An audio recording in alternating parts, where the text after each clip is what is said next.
And this is a copy of some of the cyber stalking I've had to put up with Mr. One of his aliases, Thomas Aaron Clark. I wouldn't be surprised if both him and his brother, and probably a few other people, probably actually engage in the stalking.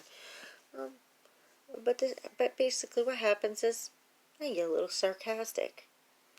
And so this man is allowed to, whether true or untrue, to pretend to be a relative to a CIA officer. He can go around and make threats, make up lies about people, threaten people, and make up conspiracy theories, which, by the way, which is kind of funny, because he claims that I had involvement with Project Monarch and MK Ultra, which, as far as I know, I don't. I'm not saying MK Ultra wasn't a real experiment that the U.S. government did participate in, but it's getting a little bit embellished over the years, to the point where it's practically all over YouTube that, well, I'm quite sick of hearing it and being accused of involvement with it, which I have nothing to do with, very little to do with. If I do, it's indirect, and certainly I am not involved much. So, but Mr. Clark has been used as an informant in the past, and I had an affidavit of it. That is, if he is the same Thomas Aaron Clark in that affidavit. Again, Mr. Clark was able to get away with raping me after I had filed a sexual harassment lawsuit on DeRose and Associates dealership. And he was formerly also, so he's used several names like Thomas Aaron White, or Thomas A. White, Thomas Arthur Clark, Thomas Aaron Clark, Thomas Cook Arthur Clark, Aaron Clark, Broderick, usually different, slightly variants, and Parker, and Cook is another name he's used. So he's used multiple names. And I guess from what I understand, Roxanne Giuliano was assigned to that case, and I questioned her competence, but her son, Kenton Giuliano, may have been set up for an arson during the investigation or soon after, and that may have involved Joe Perry family of Aerosmith, who might have participated in doing that. So apparently, he was then put in as an informant for Laconia Police Department. And after I had my daughter and moved to Nashua, I didn't have any direct contact with him, but apparently he would occasionally show up stalking me. And I did try getting restraining orders at least twice, maybe 3 times, and every time I was denied.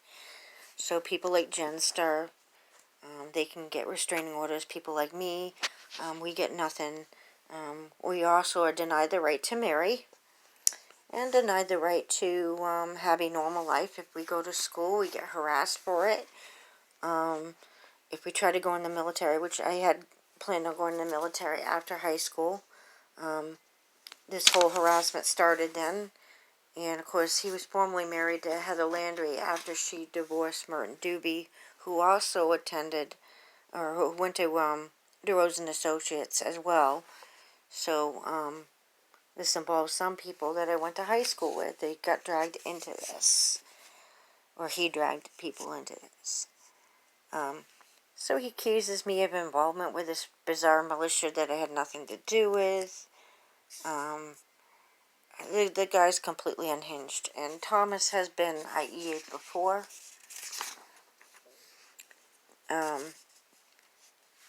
At the Mental Institute in New Hampshire. What his diagnosis is, I can't discuss because, of course, that would be a HIPAA law violation, but I can at least witness or say that he was indeed IEA'd. And then, under emergency admittance But he can also claim to be military as well, or to claim to have military awards, which of course if you're a civilian you do not get a military award, let alone a Congressional Medal of Honor. He also can pretend to be an MD, a doctor, or claim that he's going to become a doctor.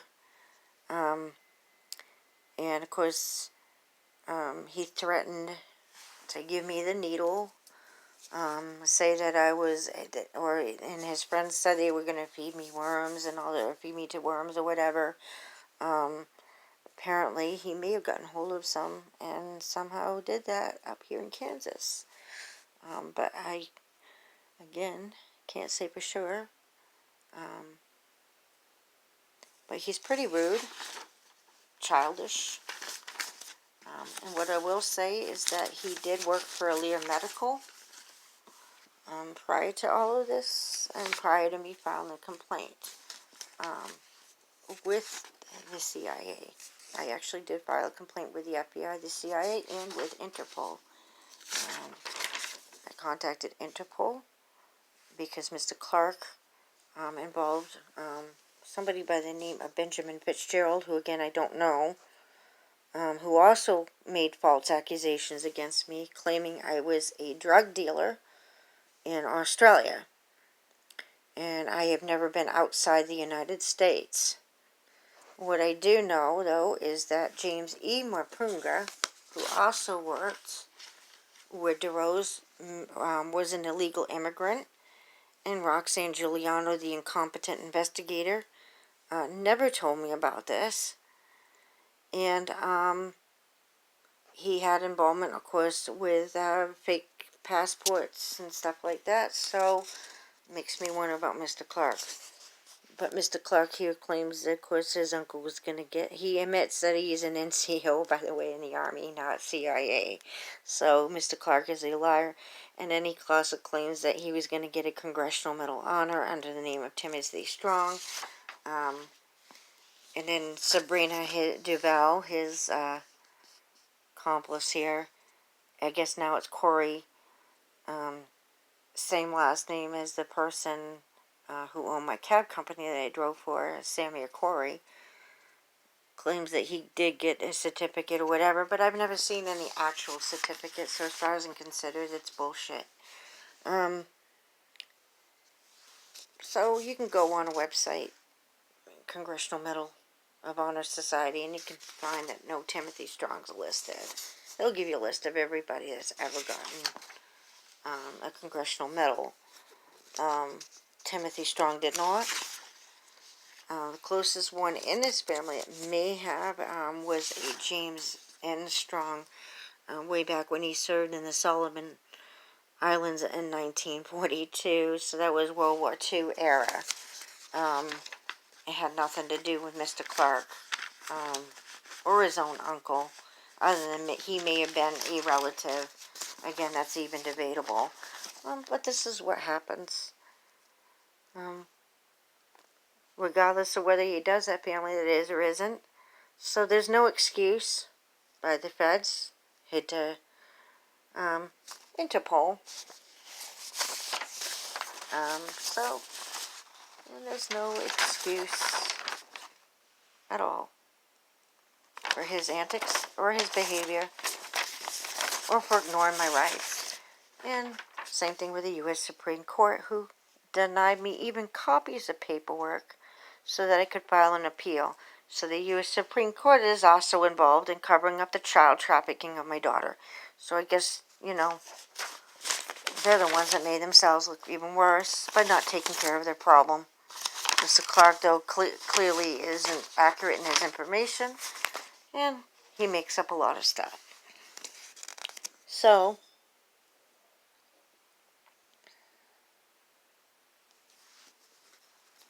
and Mr. Clark even threatens that if I don't sign my daughter over to him,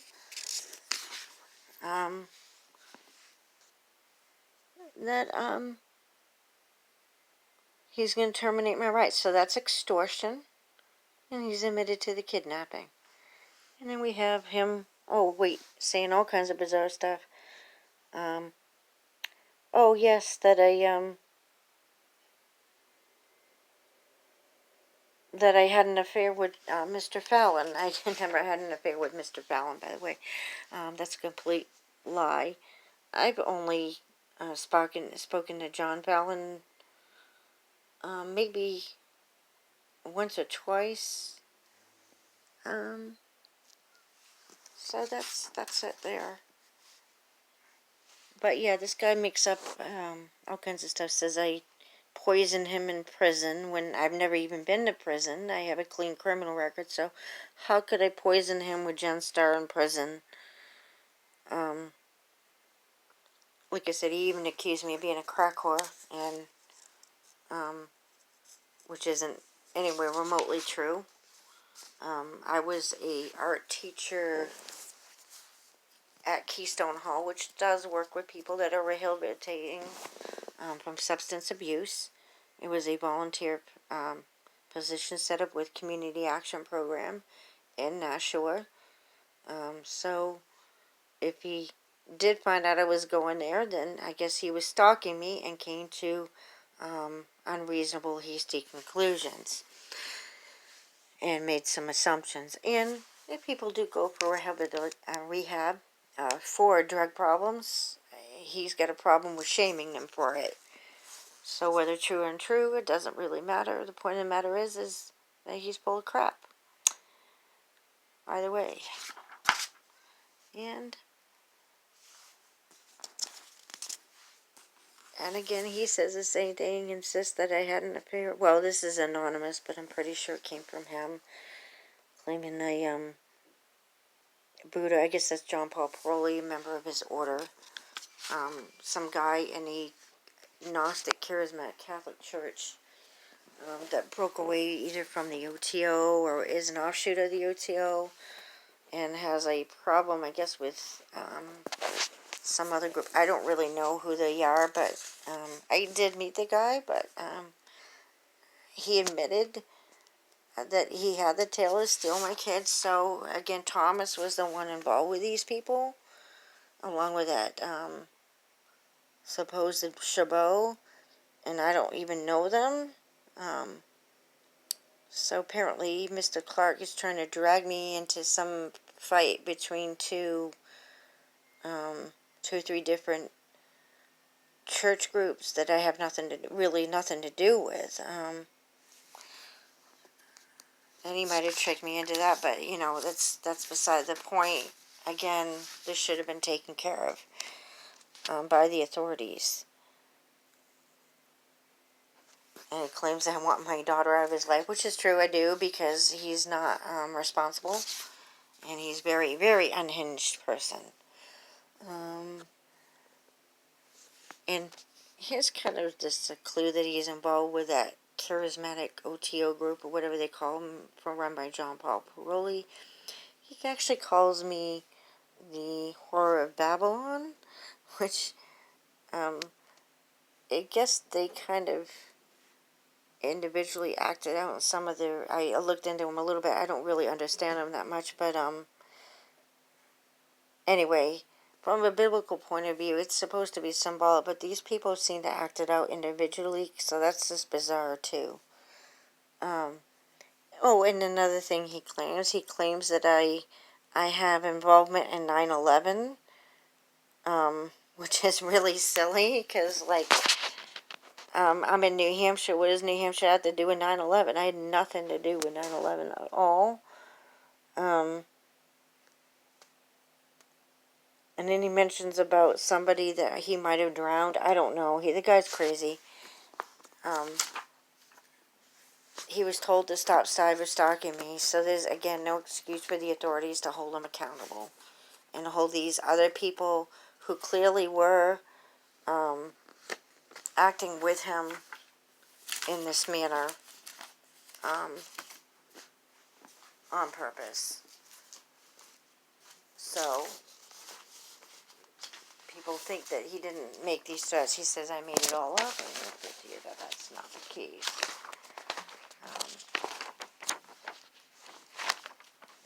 Also, since Mr. Clark worked for Earlier Medical down in New Bedford, Mass., we all know that the Boston Marathon bombers and some of the students were there too. And so my guess is Mr. Clark had involvement with their terrorist cell, which again is why it was reported. So as far as I understand, he's the one that came onto my page and gave out personal information and caused a big, big problem. And I had very little information to go on when I found out about the threat online to a reporter. So this is with NHTI, and I guess even Laconia Police Department got sick of him playing informant and lying, and finally decided that it was time for him to be held accountable, at least with the, of course, again, New Hampshire Technical Institute can get restraining orders, but me, Miss Marshall, cannot. Again, I think it's about people twisting things for the way that they want it to look at, and that's Judge Brown, and this is, again,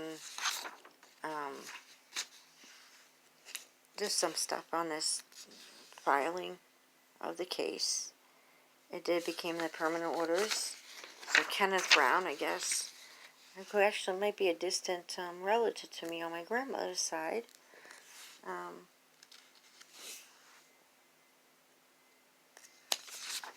Two. So again, Jennifer Starr, because she lives in with an ambassador, can get restraining orders. New Hampshire Technical Institute can get restraining orders. Sabrina DeVal, whose last name is now Corey, a girl who is related to a former high school teacher, Roxanne DeVal, she can get restraining orders. But me, I'm not allowed to have any restraining orders. Clearly, there's obviously prejudice in my cases, and that's what I'm trying to point out. Again, I was online, and I can say that he clearly said these things. In fact, I can give you the post. It's not really necessary to read everything that he did. And again, Mr. Delaney knew about this. So apparently Mr. Clark can be an MD, and now he can apparently get a hold of lab worms and even give me a parasite infection, and then I can be denied medical treatment, which is obviously an act of attempted murder. So, again,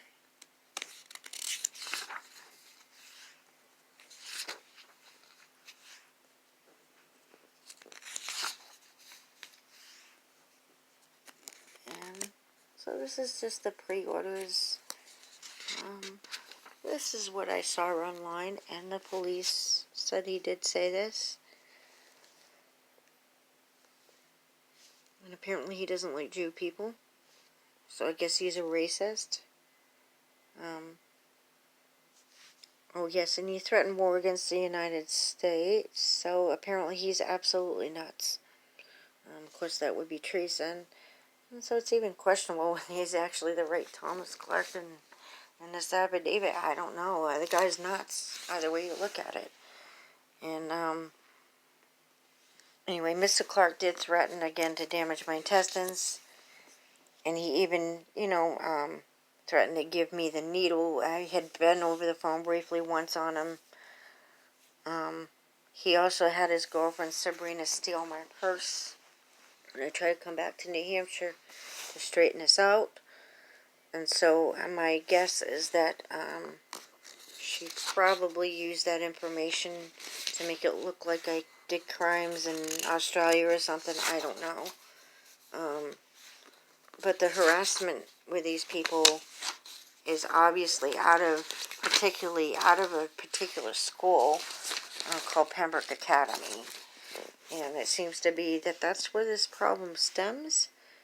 And the only one that I ever knew that might have been involved in a Satan cult or whatever was a Robert Lemieux and a drama club teacher named Andrew Pernard. And from what I understand, Thomas used the last name White at one time and is a relative to Andrew Pennard, I think. So, and also he was friends with a girl that I knew by the name of Lisa DeVoe. But Mr. Crowley also claims that I'm the one that's crazy. But then this guy who, by the way, has never been in the military, never really done anything other than run a cult. Never, just has a collection of titles just to make himself feel important. Tries to make it sound like it has everything to do with my kid and that they're involved in stealing my kid, but this doesn't make any sense. Simply because, so this guy was just trying to, oh yes, and he drew in somebody that I have never even known at all. And it's,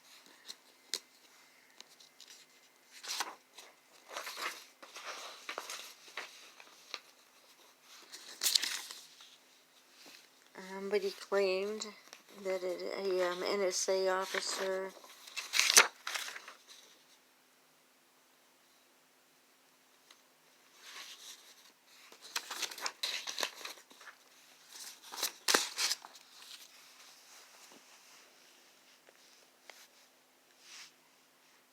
claims that this guy's involved with these people too. Maybe, maybe not. I don't know. Oh yes, and he brought in all kinds of other weird cults, like a temple of Set, which I have nothing to do. He claims that the Hillsborough Dragoons was part of the Ku Klux Klan. Again, I've never been a member of the Ku Klux Klan, and I never would be.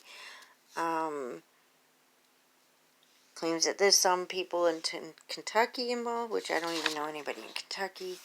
And then he brings in Patricia Hardy, and somebody who was arrested named Michael Aquino, which I'd never even heard of the guy then until these people stole my kid. So these people are basically trying to twist everything up, and it has nothing to do with me. Aquino, I don't even know him. He's in, I think he was an officer in the military, which was accused of it way, way back.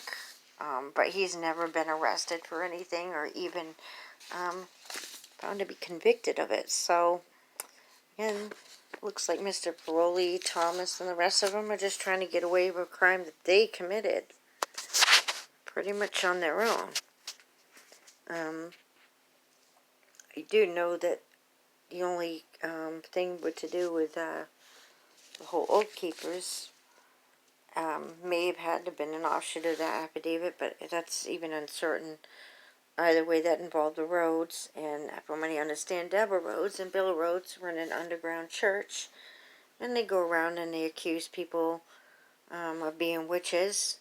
They did that to me, and I've never even been involved in any weird stuff like that, so I think that they're just, I think it's just them that's committing the crimes, to be honest, and they should be the ones that be investigated and arrested, but that's beside the point. So there you have it. Even if you file complaints on people that claim this stuff, so apparently whether he's related to one or not, he can apparently run around and claim that and not be held accountable. He can be an MD and not accountable, claim that he got military medals and not be accountable.